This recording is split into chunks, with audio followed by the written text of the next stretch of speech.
Cours d'histoire.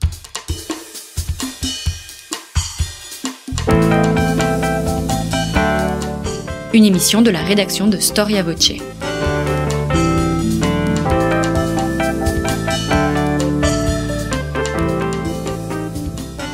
On retrouve Marie-Gwen Carichon. Chers auditeurs, bonjour et bienvenue sur Storia Voce pour un second volet de nos cours d'histoire sur le commerce maritime et l'aventure française outre-mer. Cette émission vous est proposée en partenariat avec l'association Outre-mer Développement. Olivier Grenouillot, que je vous ai déjà présenté lors du premier cours d'histoire, est un historien connu pour être un grand spécialiste de l'histoire maritime et également de l'histoire de l'esclavage. Olivier Grenouillot, qui vient nous parler aujourd'hui du second système colonial français à l'époque contemporaine. Bonjour Olivier Grenouillot. Bonjour. Quand on imagine l'époque contemporaine, on l'imagine souvent en rupture par rapport à l'époque moderne, une fracture qui serait née en fait de la Révolution française. C'est un cliché historiographique au sujet du système colonial. Il y a en fait une vraie continuité entre ce système colonial de la fin du XVIIIe et un système colonial qui se transforme, mais qui se transforme dans la continuité au XIXe siècle. Oui et non. Il y a des éléments de rupture forts. La perte de Saint-Domingue, qui est la partie ouest de Saint-Domingue, qui était l'élément central du système colonial français, l'Ancien Régime. Il est vrai qu'après 1815, la France récupère ses possessions antillaises, sauf Saint-Domingue bien sûr, mais la Martinique, la Guadeloupe, et que la Martinique et la Guadeloupe, après 1815, sont orientées vers un tout sucrier. Et la production de sucre dans les Antilles françaises, après 1815, augmente. Il est vrai aussi que dans les 1840, c'est l'île de la Réunion qui voit la plantation se développer et être orientée également là massivement vers le sucre. Donc de ce point de vue-là, il y a bien la perte de Saint-Domingue, mais il y a un renouveau du sucre colonial géré après 1815. Rupture parce que momentanément, je dirais que les ports de la façade atlantique qui étaient impliqués dans le commerce colonial à la fin du XVIIIe siècle sont touchés de plein fouet par la crise à partir de 1792. Rupture également parce qu'il y avait un système colonial à la fin de l'Ancien Régime sans qu'on ait conscience d'avoir un empire colonial. Et rupture parce que finalement la France se constitue ce qu'on appelle un second empire colonial, mais c'est presque le premier véritable. Elle se le constitue en gros dans la seconde moitié du XIXe siècle. Donc si vous voulez, chronologiquement parlant, entre la révolte de Saint-Domingue, 1791, et puis les années 1850 et après, il se passe quand même plus d'un demi-siècle d'interruption. Voilà. Donc il y a des éléments de rupture forts. Mais il y a également des éléments de continuité moins connus. Le fait que, finalement, dès la fin du XVIIIe siècle, avant la Révolution, on imagine dans les bureaux parisiens, des ministères, on imagine des solutions de repli, une sorte de réorientation du commerce colonial. On pense à l'Égypte, on pense au Sénégal, et finalement ces projets font long feu, mais et finalement ils se concrétisent parfois. Le Sénégal et l'Afrique intérieure, ils ne se concrétisent parfois que plusieurs décennies après. Mais si vous voulez, on y pense déjà avant la Révolution. Élément de continuité, parce que dans les ports, s'il y a des familles qui sont touchées de plein fouet par la crise économique, par l'interruption du commerce colonial, d'autres familles finalement s'adaptent. Alors s'adaptent en réorientant leurs investissements. Les négociants investissent énormément dans l'armement maritime, mais lorsque les temps sont difficiles, ils se replient un petit peu sur la terre. La Révolution française, même on peut acheter des biens nationaux. Donc il y a une sorte de réorientation des fortunes. Et certaines familles, finalement, se sortent assez bien de la tourmente révolutionnaire et impériale d'un point de vue économique. Et ce qui fait que dès 1814, première indication de Napoléon, il y a déjà à Nantes et ailleurs des armateurs, en fait des sociétés de commerce qui sont créées chez les notaires, officiellement constitués pour armer à la traite. Donc ça veut dire qu'il y a des gens qui attendaient la reprise de l'activité économique, la fin de la guerre, et qui avaient les moyens financiers de relancer le commerce colonial. Donc vous voyez à la fois élément fort de rupture, continuité au niveau des familles, mais néanmoins on ne parle de véritable empire colonial français que dans la deuxième moitié du XIXe siècle. Cette volonté d'aller conquérir de nouveaux territoires, qui apparaît donc plutôt dans la deuxième moitié du XIXe siècle, comme vous voulez l'expliquer, elle est motivée par une nouvelle idéologie qui n'était pas présente sous l'Ancien Régime. C'est pas un argument économique qui prédomine, c'est avant tout un argument idéologique.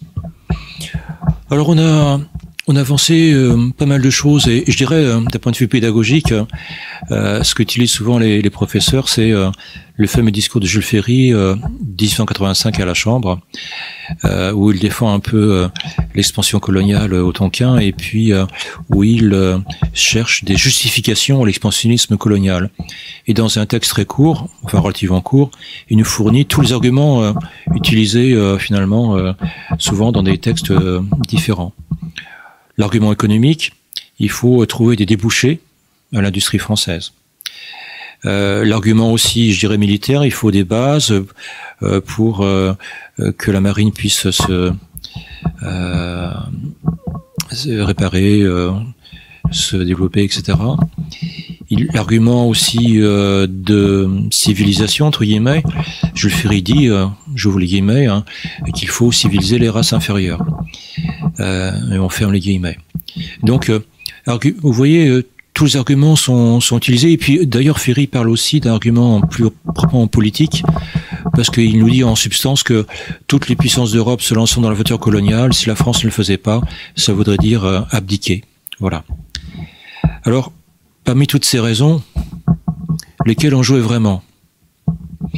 Je dirais que ça dépend du milieu que vous étudiez. Moi, dans cet ouvrage, je me place du côté des négociants maritimes. Et j'essaie de voir s'il y avait une incitation du côté du commerce maritime et colonial, une incitation à la colonisation.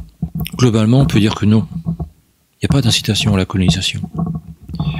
Vers 1869, il y a un tableau chiffré dans l'ouvrage, vers 1869, la part du commerce colonial dans le commerce extérieur français, au mieux, c'est 0,5%. En 1909, alors que la France a à ce moment-là un empire colonial important africain et aussi asiatique, mais surtout africain, en 1909, la part des colonies dans le commerce colonial, le commerce maritime française, au mieux, c'est 1,5, 1,8%. Donc on a l'impression que on est passé de 0,5 à 1,8. Bon, l'accroissement est très important, mais globalement, ça pèse presque rien dans le commerce français total. Maintenant, tout dépend, je dirais, de l'échelle considérée. À l'échelle de la France, la métropole, c'est relativement peu important. Mais au niveau de certains négoces, ça peut être parfois très important. Ce qui est intéressant, et c'est Xavier Domelin qui l'a montré, c'est l'évolution, par exemple, du négoce marseillais vis-à-vis du Dahomey. Milieu du 19e siècle, les négociants marseillais ont réussi à avoir des accords préférentiels avec le roi du Dahomey pour acheter de l'huile. Et donc, à ce moment-là, n'ayant pas du concurrent, les négociants marseillais ne poussent pas du tout le gouvernement français à coloniser. Puis, vers la fin du 19e siècle, ces avantages disparaissent pour maisons de commerce marseillaises, elles sont plus concurrencées par les Anglais, les Allemands, etc. Et à ce moment-là, on voit des milieux marseillais économiques infiltrer les ministères parisiens et pousser à la conquête du Dahomey. Donc vous voyez, globalement, je dirais, les intérêts économiques ne poussent pas à la colonisation, mais ici ou là, certains milieux peuvent, à des moments donnés, y pousser. Donc il n'y a pas de réponse, si vous voulez, globale. Voilà. Il y a des cas de figure parfois assez différents. Avant de s'intéresser à tout, en fait, ces personnalités qui vont essayer de donner aux Français envie de se tourner vers les colonies, j'aimerais qu'on s'intéresse à aux nouvelles possessions territoriales. Pourquoi est-ce qu'on s'intéresse à l'Afrique au XIXe siècle? Alors, on s'intéresse à l'Afrique. Est-ce qu'on s'intéresse à l'Afrique parce qu'il y a eu la traite? Est-ce qu'il y aurait une sorte de continuité entre la traite et la colonisation?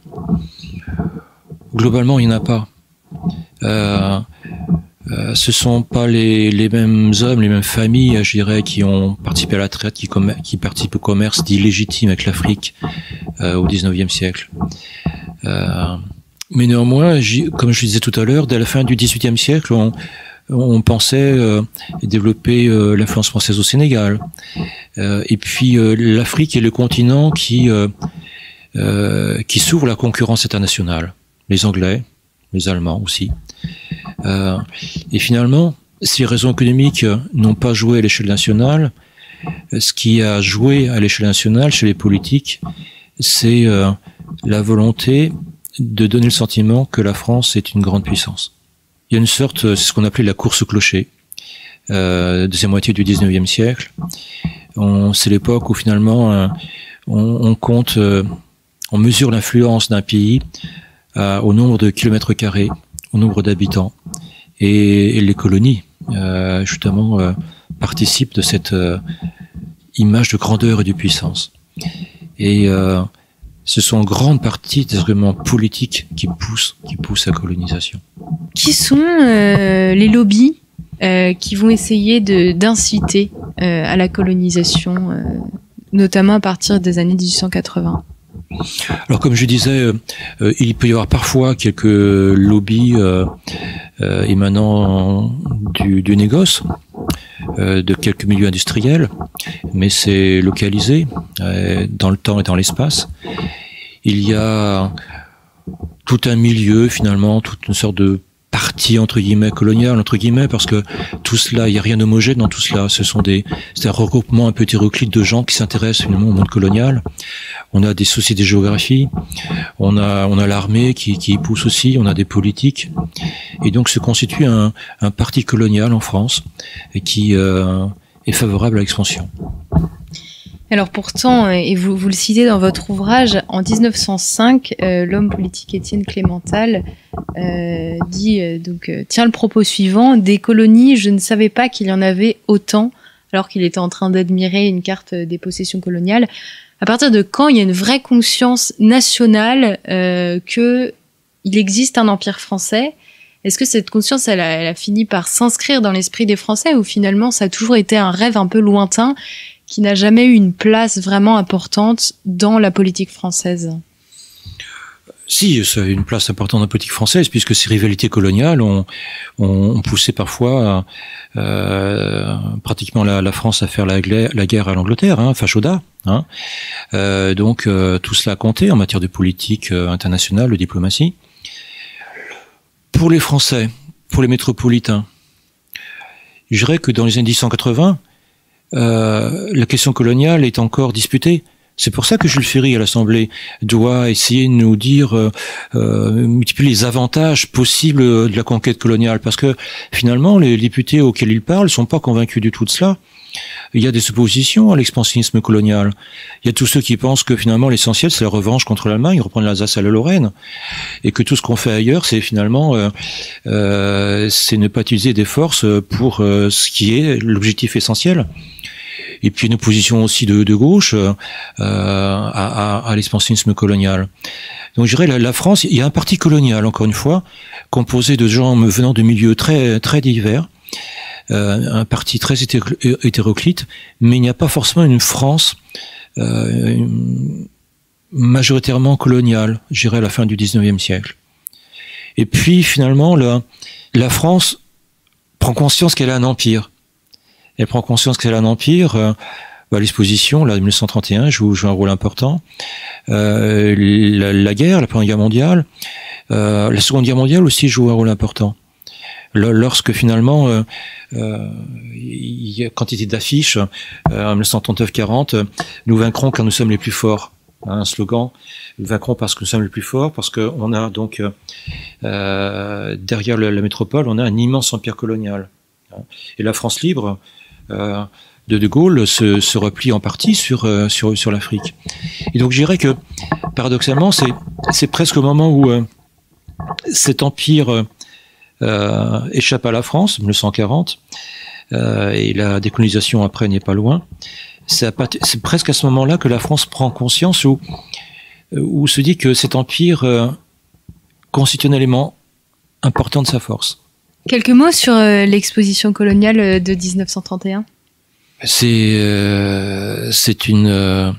un moyen justement de se rendre compte que la France prend conscience de l'importance de son empire. Mais elle prend conscience, je dirais, concrètement.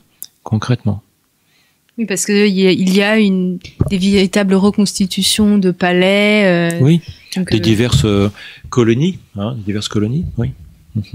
Et cette réalité de l'Empire, elle est bien accueillie par tous les Français.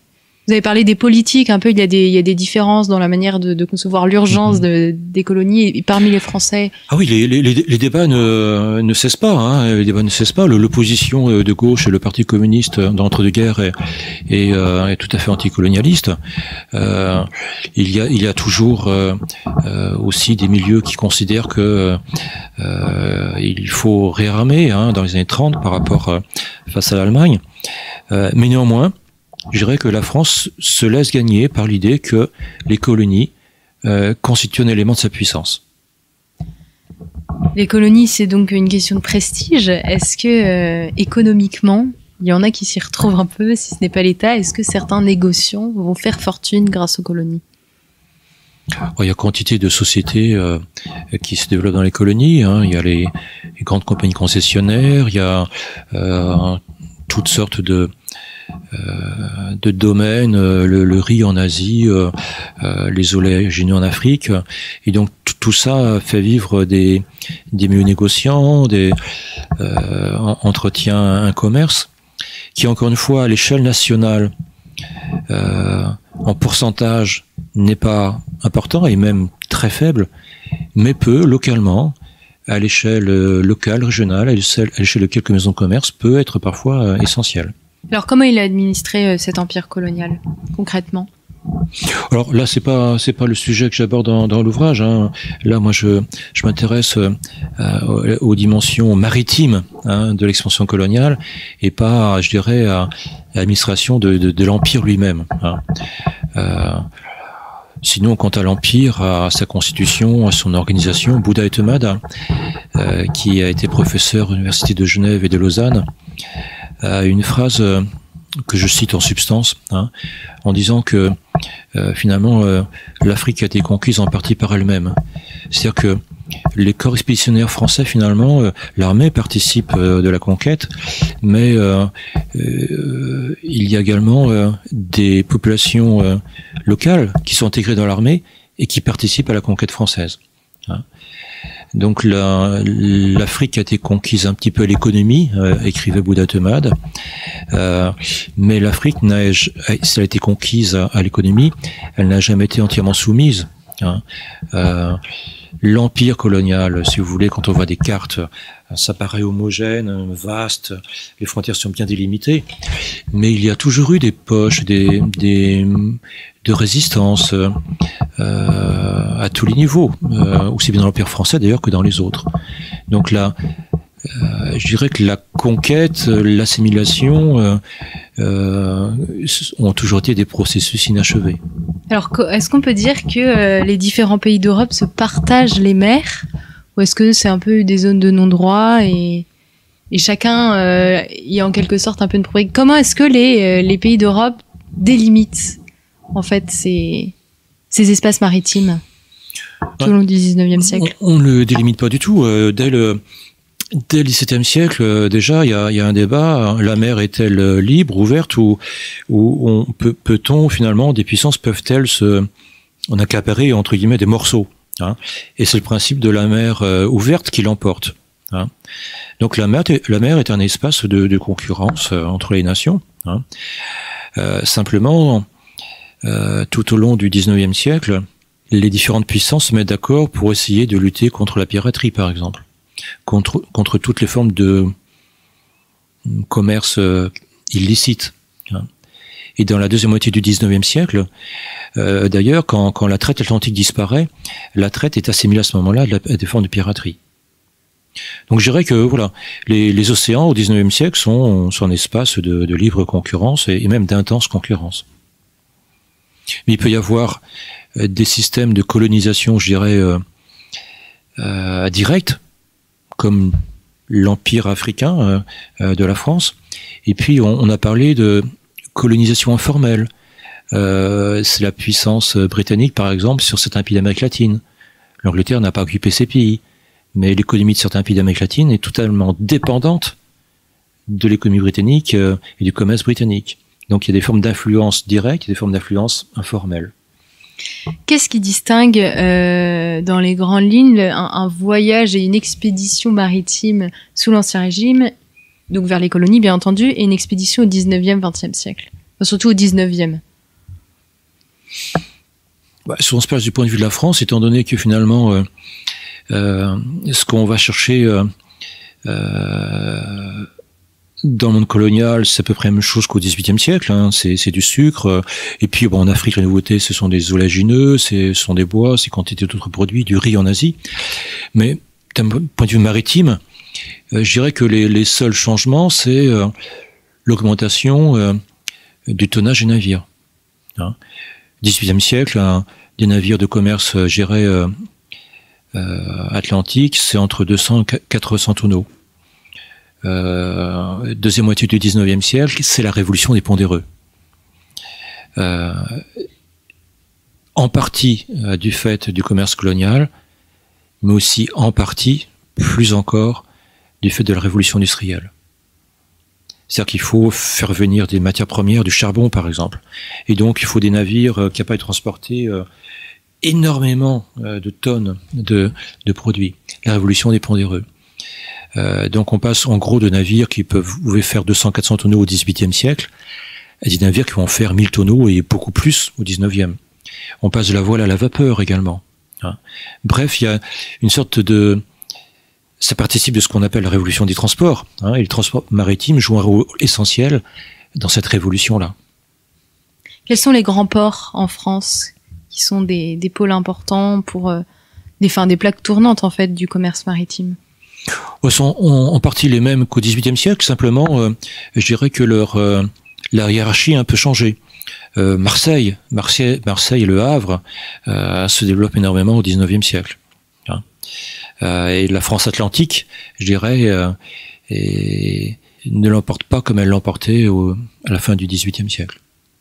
Jacques Marseille, il parle de Boulet au sujet de l'empire colonial, et vous l'exprimez très, très bien dans votre ouvrage. L'empire, c'est devenu un Boulet à quel niveau? Économiquement ou pas seulement? Alors, ça, c'est la thèse de Jacques Marseille sur l'empire colonial français et puis l'économie. En gros, ce qu'écrivait Jacques Marseille, c'est que l'empire a pu être utile, c'est ce que je disais d'ailleurs tout à l'heure, a pu être utile pour certaines maisons de commerce, certains secteurs de l'économie, mais que plus on avance dans le temps, finalement, plus l'empire est utilisé par des secteurs métropolitains un petit peu en perte de vitesse, puisque l'empire, c'est un commerce réservé, c'est une sorte de niche commerciale, et donc les secteurs un peu en difficulté s'y recroquevillent parce que c'est plus facile entre guillemets. Et la thèse de Jacques Marseille, c'est que finalement les autres secteurs de l'économie métropolitaine, leur voie de développement, c'est l'ouverture européenne. C'est pas le monde colonial. Est-ce qu'on peut parler d'une véritable crise de la marine marchande dans le milieu du 19e? Alors oui, en tout cas c'est la conception qu'en ont les contemporains. Le terme de crise apparaît dans quantité d'ouvrages de l'époque. Et c'est l'époque également où nous sommes sur la Troisième République, où les lobbies sont importants et où tous les milieux de l'armement, de la construction navale, envoient souvent essayent d'influencer les parlementaires. Et donc, on pense vraiment qu'il y a une crise. Alors, lorsqu'on reconstitue finalement les données quantitatives, le nombre de navires français, leur tonnage, l'évolution du commerce extérieur, maritime, on s'aperçoit que la crise, il n'y a pas véritablement une crise très importante, il y a un tassement finalement du volume des échanges. Hein. Un tassement entre, en gros, 1860 et 1880, 90. Et d'ailleurs, ce qui est intéressant, c'est que ce tassement n'est pas spécifique au commerce maritime. Jean-Claude Toutain et d'autres qui ont beaucoup travaillé en matière d'histoire quantitative et sérielle, comme on dit, ont montré que la deuxième moitié du 19e siècle, c'est aussi le moment d'une contraction au niveau du commerce fluvial à différents niveaux. Donc le commerce maritime n'est pas le seul à être touché. Hein. Mais néanmoins, les amateurs, les constructeurs sont très actifs. Et ils accusent l'État. Ce serait à cause finalement du tournant libre-échangiste de Napoléon III, après 1860, qu'il y aurait crise. La marine française étant concurrencée par les marines étrangères. Et puis se développe à la fin du 19e siècle une autre interprétation plus libérale finalement de la crise entre guillemets. C'était pas l'État qui serait le bouc émissaire, ce sont les négoces maritimes qui se seraient pas assez modernisés. Puisqu'il y a révolution des pondéreux, navires d'un tonnage plus important, il faut également une infrastructure portuaire. Des quais plus longs, des chenaux d'accès plus profonds, tout un appareillage pour charger et décharger les marchandises. Bref, ce n'est pas à cause de l'État, c'est à cause d'une insuffisante modernisation que la France serait un petit peu à la traîne. La réponse finalement, qui est celle de l'État, ce sont des subventions. Éparpillé un peu sur l'ensemble du territoire national, parce que chaque député veut montrer qu'il a œuvré à Paris pour sa circonscription, et des primes qui permettent de construire plus de navires, qui permettent de gonfler un peu le volume des échanges, mais qui constituent parfois un effet d'aubaine. C'est-à-dire qu'on a même parfois des navires qui voyagent sur l'Est, parce que finalement on peut avoir des primes en fonction du nombre de 1000 marins parcourus. Et certains utilisent les primes également pour construire des voiliers, encore au début du XXe siècle, à une époque où pourtant les voiliers sont largement quand même surclassés par les navires à vapeur. Donc ces primes conduisent, je dirais, à une sorte de permettent à l'armement et à la construction navale ça les dope en quelque sorte, hein, ça leur permet de se développer, hein. Mais c'est un petit peu, je dirais, de courte durée, hein.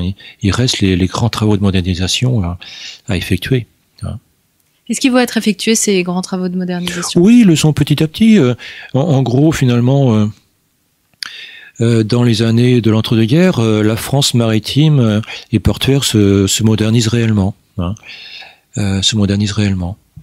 Ce qui est un peu dommage, c'est que finalement, au XVIIIe siècle, on a largement misé sur le commerce colonial et que les Français ont abandonné aux autres puissances européennes le grand cabotage international, surtout un cabotage européen.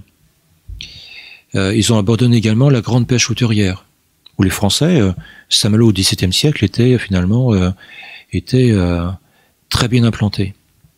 Et les ayant abandonnés au XVIIIe siècle, au profit du commerce colonial, lorsque la grande pêche se développe à nouveau au XIXe siècle, lorsque le cabotage européen international est dopé par l'évolution industrielle, par les transports de charbon, etc., les Français sont un petit peu en retard, entre guillemets, sur ces secteurs qu'ils ont abandonnés auparavant. Et là, il faut qu'ils refassent une partie du chemin. À la veille de la Seconde Guerre mondiale, où il en est le commerce maritime français? Est-ce qu'il s'en sort bien? Il s'en sort bien pour les ambitions de la France, oui. Il est en partie colonial, c'est ce qui est le plus visible, mais la part la plus importante, la moins visible, c'est le grand commerce finalement entre la France et puis l'Amérique, et entre la France et différents pays européens. Merci beaucoup, Olivier Grenouillot. Merci. pour ce deuxième volet de notre cours d'histoire consacré à l'aventure coloniale et au commerce maritime. Je rappelle le titre de votre ouvrage, paru très dernièrement chez CNRS Éditions, Fortune des mers et sirènes coloniales, un très beau titre qui renferme plusieurs chapitres qui peuvent se lire assez indépendamment les uns des autres d'ailleurs, et qui nous apprend beaucoup de choses sur l'aventure coloniale donc et ce commerce de l'Ancien Régime aux années 1940. Je vous invite, chers auditeurs, bien entendu, à écouter la première partie de ce cours d'histoire que vous trouverez sur notre site storiavoce.com. Merci à toutes et à tous pour votre écoute et votre fidélité, et à très bientôt pour une nouvelle émission Storia Voce.